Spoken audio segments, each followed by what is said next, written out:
Yo, what's good, LATD fam? This is your boy Jay, man. We back here with another video. I'm sorry, I'm kind of tired today. But the grind don't stop, ain't that right? No, sir. Never do. Yes, sir. Never do whatsoever. This is Rodney, a.k.a. RG from the 843, a.k.a. Rodney Not So Rich, back at you with another one. And today we're going to be discussing the very, very recently released, highly anticipated prequel to Mad Max Fury Road, which many have called not only one of the greatest movies of the 2010s, but also one of the greatest action movies of all time, from the mind of director George Miller, who has built somewhat of a I would say he's built somewhat of a legendary status within the film industry for the Mad Max franchise. That's where he first kind of got his name, his recognition, all the way back in the 70s with Mel Gibson, the then unknown actor. You know, you had the original Mad Max, and then you had Road Warrior a couple of years later, and then you had Beyond Thunderdome, and then the franchise went dormant, went silent from, I think Thunderdome was like 87 or something like that. Yeah, around there. Yeah, all the way to 2015. So we're talking about nearly 30 years later. This franchise has been dormant for almost 30 years, and by then, of course, Mel Gibson had gotten older, so... And then also to add in, you know, those controversies that he had surrounding his name. Right, I was about to say Mel Gibson known for Mad Max, but he's known for a little bit more than that. Yeah, he's definitely crazy. Mel Gibson is definitely crazy. Yeah, cuckoo. Like the most recent thing that I seen Mel Gibson in was in that Continental TV show, that prequel to the John Wick. I didn't even realize he was in that. Yeah, he was in it. He played the main villain. I forgot his name, but he played the main villain in there, and it was an okay show. Okay, yeah, no, I got you. But yeah. So, with Mel Gibson getting older and the controversy surrounding him, George Miller went ahead and he moved production towards, you know, a new actor. He decided that he wanted to cast somebody else, and, you know, of course, Tom Hardy, who I believe made his film debut in Black Hawk Down. That was 2001, around that time. Yeah, that sounds about right. Yeah. So, yeah, he went ahead and he went with Tom Hardy, which I think was a great choice because Tom Hardy was great in the role. I really do think that... In Fury Road. Yeah, in Fury Road. I think that Tom Hardy, honestly... And this is, you know, my personal opinion because, you know, that's more my generation Mad Max. Mm-hmm. I like Tom Hardy quite a bit in the role. I think he's just about equal with Mel Gibson. The only difference is that he's only gotten, so far, one movie to really showcase his talent in the role. But I think that he was perfectly cast. I think that he was really good at emoting without saying a whole lot. He was very intentional with how he portrayed Max as a character, and I think he definitely honored the legacy of the franchise. But most people, and this has generally been the conversation ever since Fury Road came out almost 10 years ago, 2015, when we was in high school. Golly, I still gotta watch it. Yeah, no, you're missing out. Yeah, bro, I still gotta watch it. Fire movie for sure, but yeah, the general conversation around Fury Road is that as good as Tom Hardy was, Charlize Theron was somewhat of the standout in Furiosa, right? As Furiosa, yeah. She is widely considered to be one of, if not the single best element of that movie, and that's what led many people to want to see more of her character, whether it be a Mad Max sequel or a prequel or whatever spin-off focusing on her. Right. So which they got. Yeah, of course, years later. But I mean, we'll get to talking about that because I remember when Fury Road first came out, like right after that, George Miller came out and said that he was considering two movies currently. A movie called Mad Max: The Wasteland, which I'm still to this day looking forward to. Still want to see.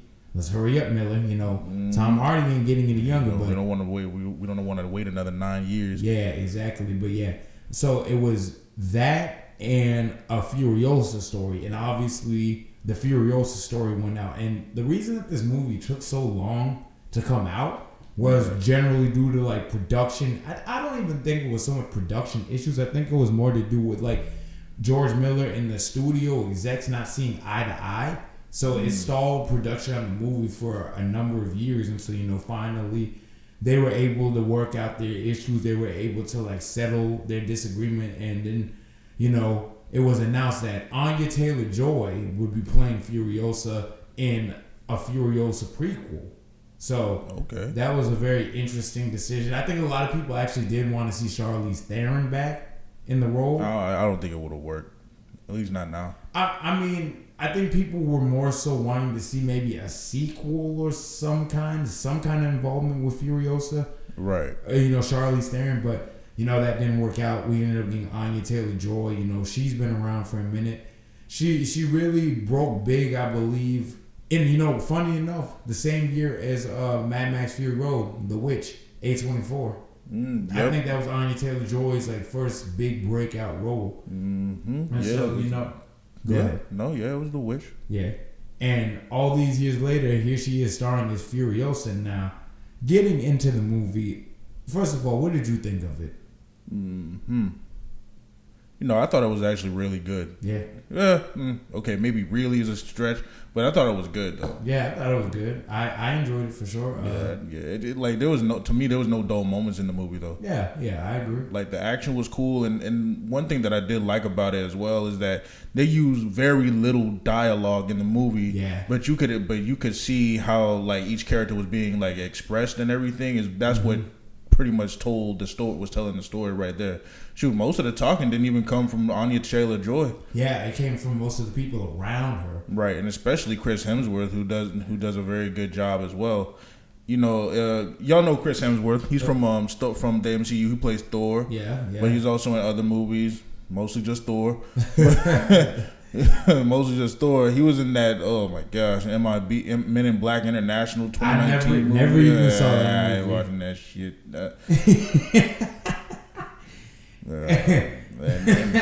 But continue. But yeah, we are watching that mug. But yeah, Chris Hemsworth, he plays what's his name? Dr. Dementis in the movie, and he does a really good job, like I said. Yeah. It was a very different take on. It's something very different from what we're used to seeing from Chris Hemsworth, because we're kind of used to seeing him play sort of the suave, sort of charismatic, sort of brash, sort of role.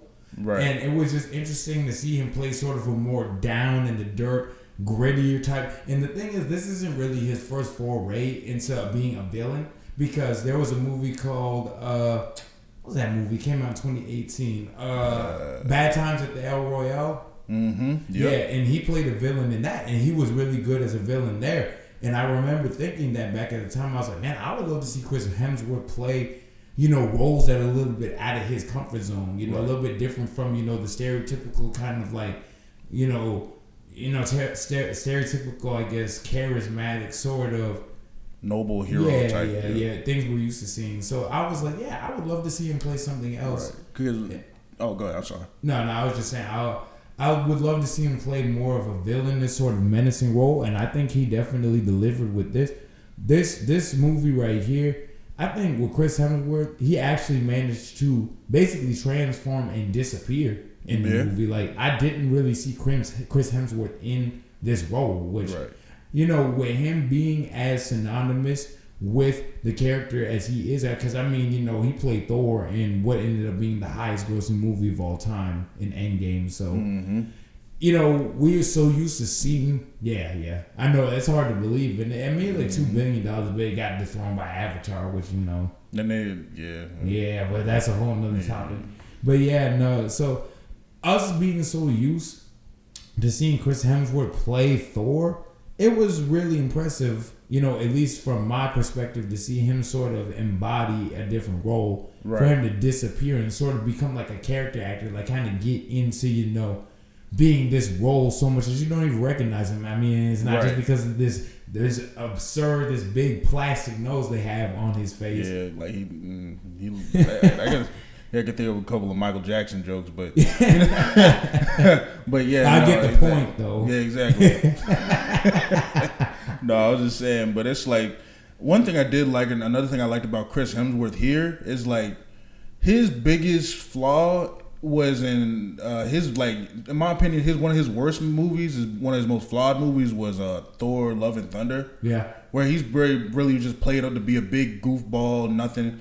But when you see it in here, it works. Yeah. Because the world is so goofy and out there as it is, he kind of fits well within the world, being this big, unpredictable, charismatic, goofy kid. And like as you see the movie progress, he goes from kind of being like this calm, wise figure to being like really, like his name suggests, demented and out of his mind. Yeah. And it's like, and he was funny in the movie, but to a degree, it did kind of like him being kind of very, very jovial, very gesturing and all that stuff. Like my mom and them like to say. It made it kind of hard for you to really hate him, I guess you could say. Right, but the thing is, they made him a little too likable. Yeah. They made it a little too likable, and it took away from some of the more serious moments in the movie. I can agree with that because like it takes a while for him to really do, other than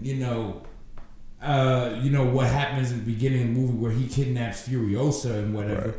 It takes a while for him to do anything to Furiosa in particular that makes you really hate him and want to see him, knocked down a peg or two. Right. It takes a while for you to really have any real anger towards him. Right. And even when he does certain things or says certain things up until that point, it's like, yeah, I know you're supposed to be the villain, but man, no, you kind of cool. Exactly. Exactly. But that's the. I feel like that's the point of a villain. Like if you can get a good villain, makes you hate him, the villain. Now, there's two reasons why you would hate a villain. One, because they're just that good at being bad. Yeah. That's why people also love those type of villains as well. Another reason why you would hate a villain is if the actor is just being terrible. Yeah. But it's like, but this villain, I didn't hate him. I didn't just really like. I get that he does a lot of. I enjoyed his presence. I agree. For sure. But the thing is, I shouldn't have enjoyed his presence as much because he's the villain. I wanted to dislike him. You know what I'm saying? Yeah, it's like that's what I'm saying. Like I was watching the movie, like, okay, when am I supposed to start hating this guy? Yeah, exactly. But another standout, Anya Taylor-Joy was really kind of more reserved in this role. Very.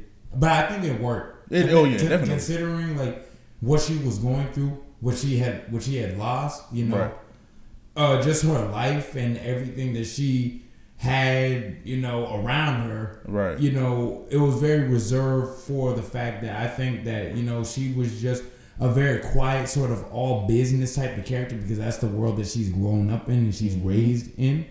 So it's just like kind of seeing, because one thing I'll say about her though is that throughout the movie there's very little dialogue, but when she speaks it's all the more impactful. Right. And when she does talk after it being 10, 15, 20 minutes of her not speaking, it's like she almost speaks in a way to where it's like you can tell that she's progressed as a character. Right. Oh yeah, most definitely. It's I just like the way they did with her character, kind of making her more reserved and kind of playing the long game. Yeah. To where she can now become the Furiosa that everybody knows and loves, and Mad Max and Fury Road. And today this year's been a pretty good year for her as well. She's one of my favorite actresses. Yeah, she's a great actress for sure. Like especially the 2020s, like she was in The Menu, she was in Split. Split was 2016. She was in The Northman. I don't recommend The Northman, but anyway, my bad. I'm getting off a little bit of topic. The guy who also everything Anya Taylor-Joy in this movie can also be said about what's his name, Tom Burke. Yeah, Praetorian Jack. Yeah, Praetorian Jack. Kind of a Mad Max-ish sort of figure. He's very similar to Max. He looks like Max. He kind of like carries himself similar to Max. Right. And so, and there being no spoilers, Praetorian Jack was a very interesting character. He like I said, he was like Max, but he kind of had his own sort of swagger to him that sort of made him stand out. Right. And one thing, like I said, that I really do love about the Mad Max world is that they do a really good job of presenting these characters in a certain way to where it's like you want to know more about them. Right. You kind of have a sort of idea of what they may have been or who they are, but it's never quite said. And It kind of keeps the movie, it kind of keeps you invested in the character because you're just hungry for so much, like just anything else information wise about these characters. You know, and I think Praetorian Jack was a perfect example of that, because watching the movie, I was like, man, I want more of this guy. I like this guy. Right, and then same thing with Anya Taylor-Joy and everything. Like, I love how they just meshed together. They played off each other extremely well. They did. Like I said about there being like a lack of dialogue. Yeah. Like I said, they're what's the word? Whatever. Their demeanors and everything, how they act and how they reacted to off of each other, really carried the movie. Yeah, how they bounced off of each other. Right. Thank you. That's what I was going for. And that's really what made the movie for me and everything. It's like nobody was like mad, like, but you could tell they were like mad. Nobody was like saying, "Oh, don't do this, don't do that," but you could tell that they were saying, "Don't do this, don't do that." You know what I'm saying? Yeah, everything is understated, and not in a bad way, just in the sort of like a head nod, sort of like, yeah, I understand, like a nudge and a wink. Yeah, you know like kind of like, I understand what you got going on, you know. And just everything is understood. You know, everything between every character, it doesn't really need to be overstated. You know, everything is very subtle. And George Miller has really become a master of that throughout the 40, almost 50 or so years that this franchise has been around.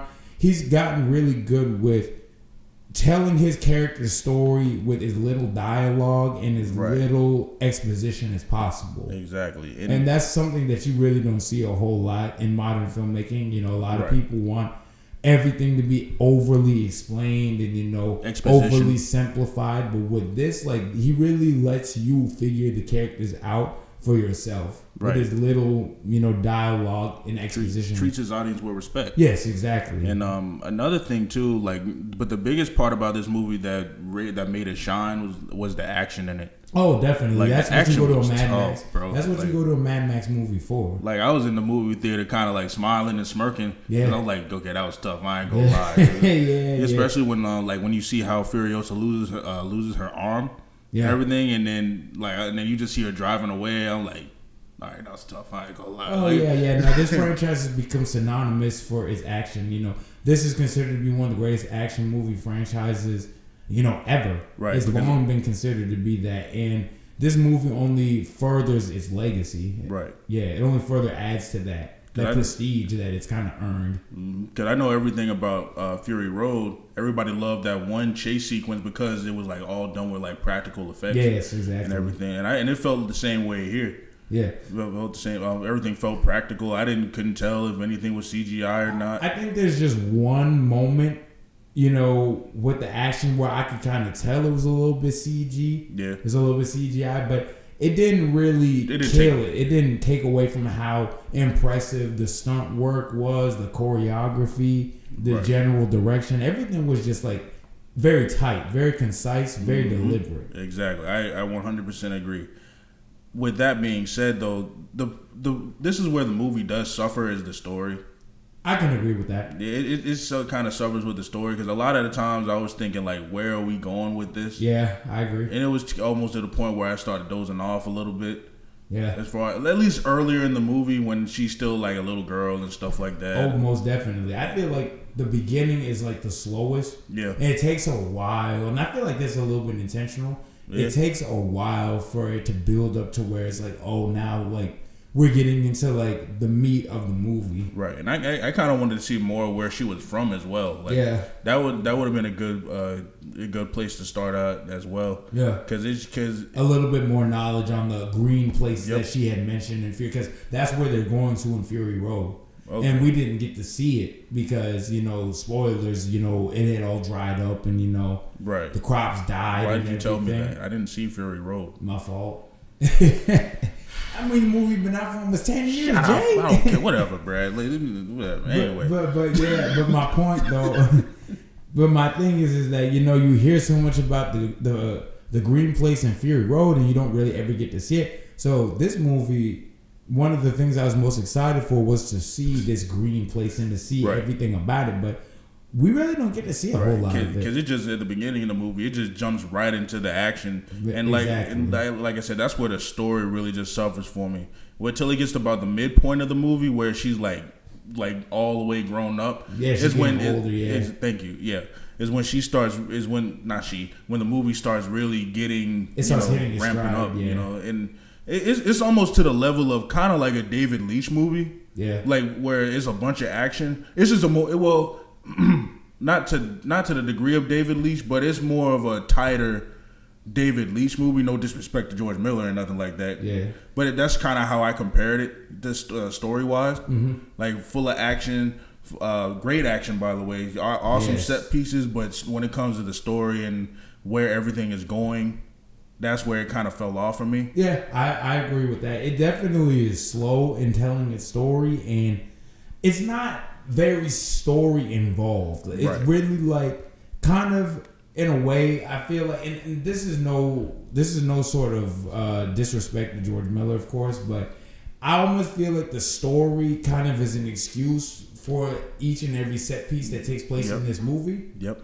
And I'm not saying that. And the story, this ain't even saying that the story is bad. It's just the weakest part of the movie. Yeah, it's a good story, but it's just so bare bones at times. Yep. And it just gives you so little to the point where sometimes it just kind of feels like you're just sitting there just kind of like waiting for the next action set piece. Right. Which, I mean, of course, that's what we're there for. But at the same time, maybe the story could have been a little bit more involved. Maybe they could have shortened or even cut some of the scenes that were in the movie out. Yeah. Because sometimes it just felt like it was just dragging. Like it felt long in certain scenes, probably longer than it actually really was. I mean, it was about 2 hours. Yeah. 2 hour 30-minute movie, I think. Yeah, I agree. Now with that being said, it didn't really feel like a 2 hour and 30-minute movie. Yeah. In my honest opinion, but I guess definitely get what you mean as far as the story feeling, kind of making it feel longer. Yeah. But yeah. But I mean, to be honest with you, that's really my only real complaint. Yeah, same. I would say for the most part, another very solid entry in the Mad Max franchise. Hopefully, we can get more soon because I mean, like I said, Tom Hardy's getting older, so it's kind of like Tom Hardy is. I think he's like 40, like late 40s, something like that. Yeah, more than likely late 40s. Yeah. And when we bring up Tom Hardy, yeah, he is 46. So he's almost 50. Yeah, so, I mean, it's time to go. I mean, I need Mad Max Wasteland. Because he said that he was attached, in 2015, he said that he was attached to star in 3 more Mad Max movies, aside from Fury Road. Ooh. It's been almost 10 years. Yeah. So by the time all of the movies get made, he'd probably be close to 60. Which, ironically, he would be older. He'd be older than Mel Gibson would have been when Fury Road was in production. Ironically. Yeah, true. He would probably be like Tom Cruise. Yeah, I wouldn't be surprised. But hey, if he can still do it, he can still do it. Bad. I would definitely love to see more from this franchise. I mean, of course, they got Fury Road and the other one, so I'm gonna watch all of those when we get done here. Yeah, please do. Great movies. And the thing about Mad Max is that I think it's one of the most silently influential like entertainment IPs that has ever like been produced because Mad Max really not only really influenced the action genre but also just the post-apocalyptic wasteland sort of like lone wanderer like the stuff you see in Fallout is so inspired by Mad Max. Like the shoulder pad and everything. Yep. Yeah. Like, and just wandering in a wasteland, like desert and all that. Mm-hmm. Fallout took so much inspiration from that. So much. Yeah, I can tell. I can definitely tell. Yeah. It like the world feels way like lived in and everything. Yeah, like, that's one of the strongest aspects of these movies is that the worlds have always felt very lived in, very chaotic, very like torn apart. Like you can't trust anybody. Yeah. But yeah, I mean that's all I got, man. I'm cool. That's pretty much all I got, to be honest with you. Well, what would you give it? If I had to say, I would give it an 8. Give it an 8? Yeah, I give it an 8 for sure. I'm right there with you. I'll give it a heat. That's what I would say. Yeah. Yes, sir. But yeah, that all you got? Yeah, I'm good. Yes, sir. Well, this is your boy Ben LATD. I'm your boy Jay. And this is Rodney. We're LATD, man. Like, comment, subscribe. Let us know what you think. Follow us on TikTok at Look at the Details 843, man. Yes, sir, for sure. Yes, Until next time, y'all. Yes, sir.